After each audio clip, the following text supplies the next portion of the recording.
Hey everybody, Movie Reviewer Next Door here, and I'm back with another review. This time I saw the Tubi original film, Last Resort. This is a 2023 action thriller film directed by Jean-Marc Mineo, and it stars John Fu and Clayton Norcross. In this film, a former Special Forces soldier becomes a one-man army when his wife and daughter are taken hostage during a bank robbery. So, what did I think of Last Resort? Well, I kind of watched this on a whim. I saw the trailer and I was like, oh, this looks like it has some really good fight choreography and might be a bit of fun. And yeah, I went in with middle expectations and this exceeded them. I really enjoyed this film. I thought it was again, it's not original. It's a Die Hard type movie. Guy has to save his family from a terrorist attack or a bank robbery. I wasn't expecting originality. I was expecting a fun action film with a decent lead and a fun villain, and I got that. But let me get to the cast. John Fu plays our main character. I have to look up his name because it doesn't say on a lot of things. There's not a lot up about this film. Michael. He's a father. He's former Special Forces. He's burnt out from his last mission, so he's not paying a lot of attention to his wife and kid. The wife's trying to file for a divorce, and yeah. John Fu's acting at times dips a bit into kind of I think the villain kind of overshadows him acting-wise. The issue is I think this director may not be the best at directing actors because there's not a lot of great acting in this film, and I'll get to that.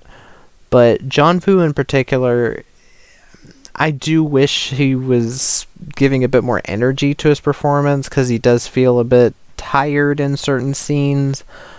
But he makes up for that for the most part with his fighting skills, which are fantastic. He is a very experienced fighter, and you can tell by his fight scenes with all the other people he fights in the film. Clayton Norcross plays Cooper, leader of these terrorists. He's a former friend of Michael's that worked with him. He was quite a bit of fun. I've never seen this actor before. Let me see if I recognize anything he was in. Apparently he was in... Yeah, I don't recognize anything he's been in other than I know what Air Rage with Ice-T is. And Air Force One and Down, I've heard of that, but not a lot. So he's not like an actor that's been in a ton of stuff. But for the most part, he plays a fun, over-the-top villain. I do wish he had a bit more of a backstory, but still, he works for the film. And overall, this is just... Tubi... Again, I've only seen a couple Tubi original films. I saw Toe with Caitlin Gerard and... what's his name playing the villain? Kane Hodder. Who, again, Kane Hodder didn't do much in that film, but... I remember thinking that was an interesting film. I thought the way it ended was a bit different in a good way. It felt mysterious, like a Twilight Zone episode. And there was DC Down, which, while not being one of the worst things I've ever seen, it was an asylum film. It felt like it was trying to be like a mixture of Independence Day and White House Down. Like, it tried to be a disaster film, but also an action film, and it didn't really have a lot of action, and the disasters are really bad CGI, for the most part. It's not the worst CGI the Asylum's put out. The Asylum has gotten significantly better with their CGI, but that doesn't mean it's great. But this is by far the best Tubi original I've seen so far out of those two, out of all three of these. And, again, I'm going by how well it does its genre. This film's genre is action thriller. Did it have good action? Was there enough of it? did the film feel well paced, and was it thrilling? And yes, I think it was pretty thrilling. I think this film does what it says on the tin. It is I will say, if you see the runtime of this and think like, oh, it's gonna have moments where it peters out, it really doesn't. It's an hour and 47 or 48 minutes, about, I think, 5-ish minutes of credits, but it never felt like it went on that long. I know that's not super long, but I mean, compared to other action movies of this type of budget range, which nothing really made for Tubi so far has looked super high budget, which makes me think that it's possibly capping the budgets at like 10 million. Most likely the films I've seen so far have been made for under 5 million. This film uses its budget to its advantage.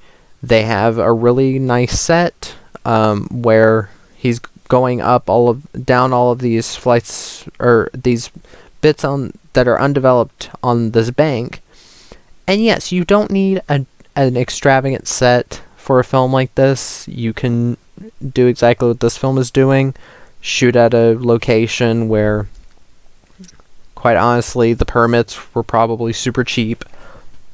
But that works for it, because you can also do what you want in it for the most part. I mean, you can't blow shit up, but what I'm trying to say is, I don't mind it in action movies like this, where they have a low budget and they have to use, like, oh, a house that's being renovated, or a broken down house, or whatever. I just think that adds a bit more personality than just every John Wick movie, every action scene is in some, like, grandiose location, and I'm like, okay, it's fights happening in a pretty looking place. I don't see what the big whoop is, but this film, on the subject of the action, John Fu is very obviously a very talented martial artist, and also the gunfight scenes are pretty well shot, pretty well done. This film does not imply any, utilize any quick cut editing. For the entire movie, you can tell exactly what's happening in the action scenes. You're never confused about the geography. It doesn't break the 180 rule for the most part. And yeah, it's very well shot. It doesn't feel like a Tubi action movie. Given some of the trailers I've seen for a lot of them seem very thrown together. I get the feeling this director knows how to use John Fu in his films. He doesn't try to give him a ton of, super emotional scenes. He knows that his bread and butter is his martial arts. And while I have seen bits of John Fu where his acting was a lot better, again, his acting here really isn't amazing, but he works as this kind of stoic hero. And for how the effects look, as in like blood effects, CGI and all that, for the most part, the CGI is kept down to some gore scenes and blood splatters on walls. And like when the blood's exiting the head or body when people get shot. For the most part, these look on par or better than John Wick Chapter 3 and Chapter 4, because I think John Wick Chapter 3's action looked a ton better than Chapter 4. But the CGI blood did not take me out of this film at all. There were actually quite a few kills with the CGI that were pretty brutal, and it was pretty convincing for the most part. Yeah, there's some scenes where it gets a little silly. There's a couple characters that have explosive vests that blow up, and the gore does look a bit goofy. But for the most part, I was enjoying myself, and I found it to be pretty convincing and fun. This film doesn't try to get super depressing, and I love that in an action movie like this. It doesn't try to lecture you on like, oh, you're enjoying violence, what's wrong with you? We'll kill the main character now. Like, thank you, James Wan and Death Sentence. Oh, you killed one of our people. We'll kill your family members now. We'll kill more of them. And it's just like, oh my god, shut the fuck up. You're making a revenge movie and you're shooting it like, ooh, look how cool this is. And then you're like, oh, you enjoyed our cool action scene? That's wrong, because violence is bad. James Wan, go fuck yourself. I love Saw, but go fuck yourself for that. Don't ever do that again. Like, you've made your entire career off of people enjoying the violence in your movies. Maybe don't lecture your audience. Not exactly the nicest thing to do to them when you've made all of your money basically off of those people. So, shut up. Anyways, the other thing with this film, it's very obvious that the actors that they have in the masks that are, and especially also Clayton Norcross, it's very obvious that they did quite a bit of choreography with this, and that they are doing their own fights, and they look really good. They aren't cutting around the fights because the actors can't do their shit. It's not like a shitty Hollywood movie where they're like, oh look, Dangerous Minds, you got Michelle Pfeiffer as a Marine. First off, I don't believe that for a second, and she does karate, but it's cut like somebody had a seizure in the editing room, because very honestly you can tell she doesn't know karate or doesn't know how to perform it and make it look convincing. But in this film, every fight looks convincing. There's not a single moment where I felt like nothing was hitting or that there wasn't impact, and the fights were pretty fun and brutal. Where this film fails, I think the worst parts of this film would have to be some of the acting performances. Mainly, I have to look up their names. Mainly,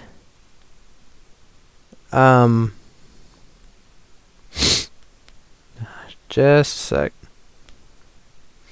Mainly, Jula Luck and Angelina Ismalone, who are the wife and daughter of the main character. I think it's pretty obvious that these actors are of actual Thai descent, or their Thai is their first language, obviously, and they don't speak English well. And I'm not saying this to like talk down to people, but in a movie where there's quite a bit of dialogue, it's not a dialogue film, but there's quite a few scenes where the mom and daughter are talking to the terrorists or talking to other people. The mom sounds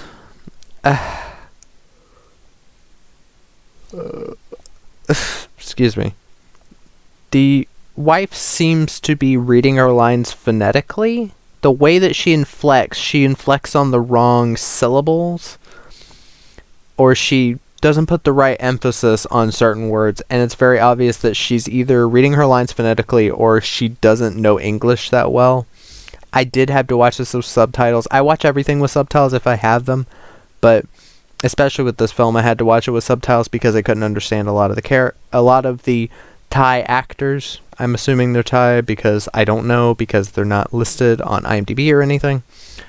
And the daughter sounds like a damn robot. She will talk to the terrorists like, my daddy's gonna kill you.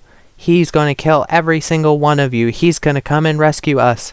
And it just reminded me of the fucking adjudicator in John Wick Chapter 3, which, again, I love John Wick Chapter 3. I think it's the best of the entire series, including 4. Yes, including 4.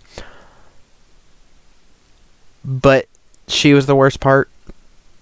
She was a horrible actress, and I bet she's also horrible on Billions.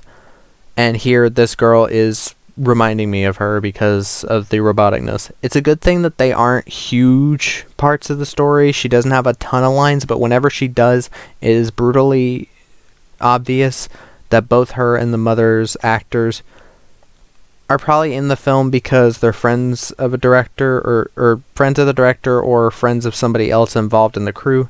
because they are related. They're both Esma Malone, so I'm assuming they're actual mother and daughter, and the daughter's probably not actually an actress. The scenes where they speak Thai work, though, for the most part, but they don't speak Thai for a lot. And a lot of the other Thai actors, especially the police officers, when they speak English, sound very awkward, very stilted. They, again, don't emphasize the right words.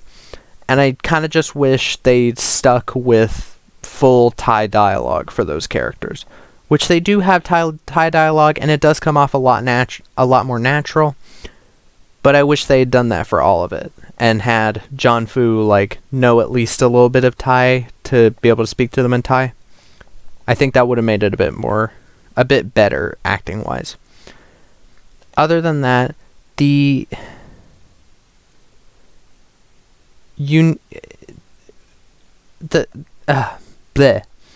Again, this film, given what was possibly a very low budget, this film looks really good. It does. It looks nice. Again, the fight scenes are very well shot. There was no obvious CGI. There was no glitching with the CGI that I noticed. And there's some pretty brutal kills. And it's refreshing to see a film like this actually put some effort into the kills, into the blood, and how it looks. There are a lot of practical effects in this mixed with the CGI, and it really does work. But yeah, if you are ever on Tubi, you want a Die Hard type film just to relax with on a Sunday evening or whatever, I'd recommend this. It's fun. If you can get past John Fu being a little bit dull as an actor for the most part, and you can get past certain Thai actors probably phonetically reading their lines or sounding a bit like robots, then I think you can get into this one. It's a lot of fun for me. So, yeah. That's my review of Last Resort. If you've seen the film, let me know in the comments what you thought. If you have any recommendations, put those down there as well. And I'll be linking my TikTok soon, which will mostly be the short reviews you already see. I'll probably make a short about my TikTok, but